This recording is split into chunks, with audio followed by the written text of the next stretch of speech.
Omicron के सब variant XBB के चलते कोरोना के मामले एक बार फिर से बढ़ने लगे हैं। XBB.3 सब वेरिएंट की वजह से सिंगापुर में कोविड इन्फेक्शन में तेजी से उछाल आया है। भारत के लिए भी ये खतरा बनता जा रहा है। देश के 9 राज्यों में अब तक XBB के केस रिपोर्ट हुए हैं, जिसमें तमिलनाडु सबसे ऊपर है। GISAID एक इंटरनेशनल रिसर्च ऑर्गेनाइजेशन है। ये वायरस के होने वाले बदलावों पर नजर रखती है। इसके मुताबिक भारत में 23 अक्टूबर तक XBB के 380 मामले सामने आए हैं। इस मामले में तमिलनाडु सबसे आगे है, जहां 175 केस दर्ज हुए हैं। इसके बाद 103 मामलों के साथ पश्चिम बंगाल दूसरे नंबर पर है। मालूम हो कि बंगाल में भी ओमिक्रॉन के इस सब वेरिएंट का पहला मामला सामने आया था।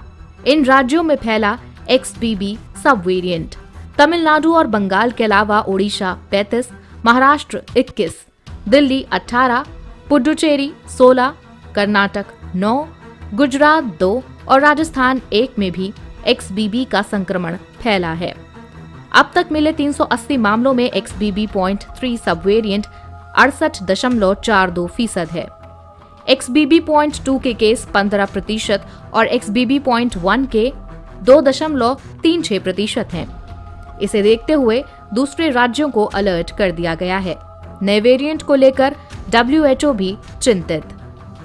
WHO की चीफ साइंटिस्ट सौम्या स्वामीनाथन ने भी कोरोना वायरस के नए वेरिएंट को लेकर चिंता जताई है। सौम्या के मुताबिक XBB वेरिएंट इम्यून सिस्टम को धोखा देकर संक्रमण का शिकार बना सकता है।